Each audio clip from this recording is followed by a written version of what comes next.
Alright, so what I've done is I've wrapped up the some of the things over here, and I will be showing you guys how we can get the same answer by just following the easiest and the shortcut way here. It's not that difficult, but this is something that you're going to use from now onwards. Let me give you an example. If you're going to the petrol pump and if you want to fill up the petrol in your car or on your bike, what do you say the man over there? Full कर दो या half कर दो.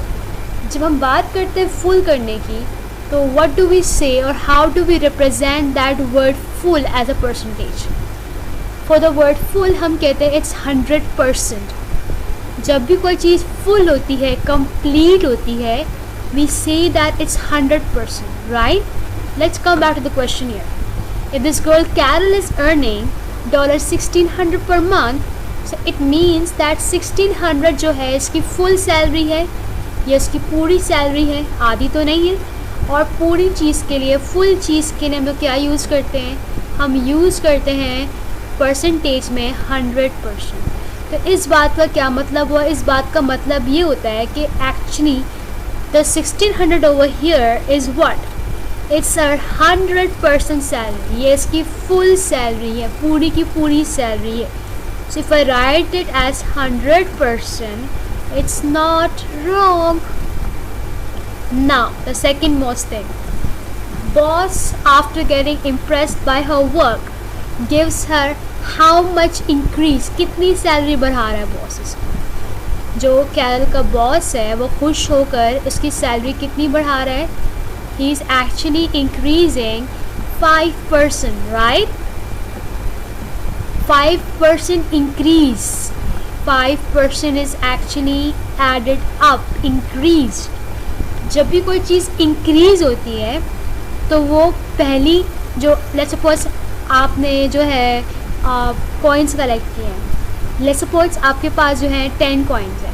अब आपके 10 coins जो हैं वो 15 coins हो गए. तो अगर देखा जाए तो आपके 10 coin में कितना इजाफा हुआ है, कितने और coins का एडिशन हुआ है? 5 coins का, राइट? तो जब यहाँ पे वर्ड इंक्रीज आता है, what is the meaning of the word increase? Increase का मतलब होता है कि आपकी प्रीवियस वैल्यू में 5% और बढ़ेगा, आप उसमें और ऐड करेंगे. इस बात का मतलब ये होता है कि अब यहाँ पे क्या होगा, उसका बॉस उसको कितना इंक्रीज देना चाह रहा है? Is going to give her an increase of 5%. जब भी हम वर्ड इंक्रीज देखेंगे, इट एक्चुअली मीन्स कि उसकी ओरिजिनल अमाउंट में, उसकी पहली वाली अमाउंट में क्या हो रहा है? ऐड हो रहा है. Add, increase represents that your value is increasing, right? 1600 was her original salary, that's her 100% salary. इस 100% सैलरी में कितना इंक्रीज हो रहा है? 5% इंक्रीज हो रहा है, राइट? अब लेट्स सपोज कि कैरल की सैलरी में इजाफा हो गया. अब नेक्स्ट मंथ कैरल को कितनी सैलरी मिलनी चाहिए? अगर मैं इसी बात को परसेंटेज में लिखना चाहूँ, if I want to talk to you in the language of percentage, कि if Carol is earning 100% salary per month और अगर उसका बॉस जो है इसमें 5% इंक्रीज़ कर रहा है, तो अब नेक्स्ट मंथ कैरल को कितनी सैलरी मिलनी चाहिए? She is suppose to get 105% salary. अब जो उसके पास जो न्यू सैलरी आएगी वो कितनी होगी? 105% सैलरी होगी. ये तो थी हमारे पास लैंग्वेज परसेंटेज की. लेकिन हाउ विल आई नो कि भाई कितनी सैलरी है? For this purpose I will have to get back to my language. So what I am gonna do is,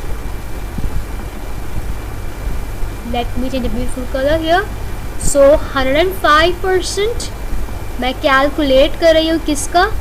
हमारी ओरिजिनल अमाउंट का, ताकि हम पता तो लगाएं भाई कितनी सैलरी आई है.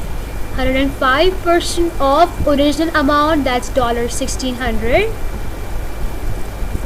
हमेशा याद रखें जब भी आपके पास, whenever using this method, if you want to change that percentage back into the amount, you will be calculating it according to the original amount. क्योंकि जब भी हमारी सैलरी इंक्रीज़ करती है, डिक्रीज़ करती है, जब भी कोई वैल्यू इंक्रीज या डिक्रीज़ होती है, इट इज़ एक्चुअली इंक्रीजिंग और decreasing according to the original value. जो भी इंक्रीज़ होता है या जो भी डिक्रीज़ होता है वो किसके मुताबिक होता है? वो आपकी ओरिजिनल अमाउंट के मुताबिक होता है. So 105% of 1600, that's the original amount. I am going to open this up. 105 divide by 100, divide by 100. Of का मतलब क्या होता है? मल्टीप्लिकेशन. 1600 यहाँ पे वैसे नीचे आ जाएगा. ज़ीरोज़ को तलाश करें and you have to cut it out. So zeros from here, zeros from here cut, zeros from here and from here gets cut. Now we are left out with 105 and 16, so I'm going to multiply it. So 105 multiplied by 16. So 6 5s are is 30, 0 comes down, 3 goes up, 6 zeros are is 0 plus 3, 6 ones are is 6. We are done with the first number. Put a cross out here. 1 5s are is 5, 1 zeros are is 0, 1 ones are is 1. Add the two numbers here. 0 comes down. 5 plus 3 is 8. 6 comes down. 1 comes down. So if you see over here, after doing this, I'm getting exactly the same answer, that is 1680. So my answer is $1,680. This shows that after the increase in salaries, salary में increase होने के बाद Carol की new salary क्या होने वाली है? Carol की न्यू सैलरी क्या हमारे पास $1680 है, राइट? यहाँ से मैंने क्या नहीं किया, यहाँ हमने पहले क्या किया, पहले हम लोगों ने 5% कैलकुलेट किया और फिर हमने वही 5% यहाँ पे ऐड किया है 1600 के साथ. यही काम मैंने यहाँ पर डायरेक्टली कर लिया. पहले मैंने 100% लिया, दैट 1600. इसी के साथ मैंने चेंज नहीं किया, मैंने कोई वैल्यू फाइंड नहीं की, इसी को मैंने ऐड कर दिया परसेंटेज के साथ और मैंने यहाँ पे क्या किया, गॉट माई परसेंटेज. एंड में मैंने ये परसेंटेज फाइंड की है अपने ओरिजिनल अमाउंट से. हमारे पास दैट के पास आ चुका है, that is 1680. So that's up. You can understand how we have done this. Now let's move back to the question. This was something about percentage increase. Now keep in mind that we'll be following this method from now onwards. याद रहे कि जब भी increase होगा हम 100% जो हमारी original amount है उसमें हम वो इंक्रीज़ ऐड करेंगे. लेकिन अगर डिक्रीज़ होता है तो हम क्या करेंगे, हम उसी ओरिजिनल अमाउंट में से, उसी 100% अमाउंट से हम लोग सब्ट्रैक्शन करेंगे. जब भी वो डिक्रीज़ आएगा सब्ट्रैक्ट करेंगे, इंक्रीज़ आएगा तो हम ऐड करेंगे. Now let's suppose the opposite things happened with a different person. Let's suppose there is a guy whose name is, let's suppose, Tim. एक आदमी है और उसका नाम जो है टिम है. अब टिम के साथ क्या होता है, Tim is suffering from a health problem or due to some health problem he is not able to come to the office every day. So the boss doesn't like this thing. उनको छुट्टी बिल्कुल पसंद नहीं है.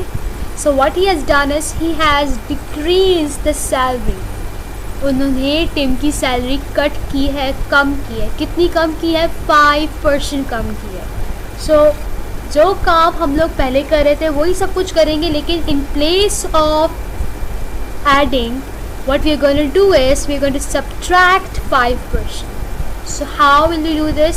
हमें पता है कि पहले क्या सैलरी थी टिम की भी वही सैलरी थी जो हमारे पास कैलकुलेट की थी, that is $1600 is the original salary here.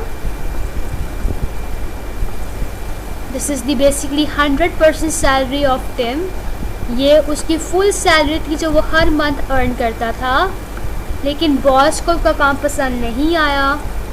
He is not at all happy with his work. He is sad. He is very very angry. So what he has done is उन्होंने 5% decrease का option या order दिया है. सो अब यहाँ पे क्या होगा, इसकी 100% सैलरी में से क्या होने वाला है, 5% कम होने वाला है, डिक्रीज़ होने वाला है.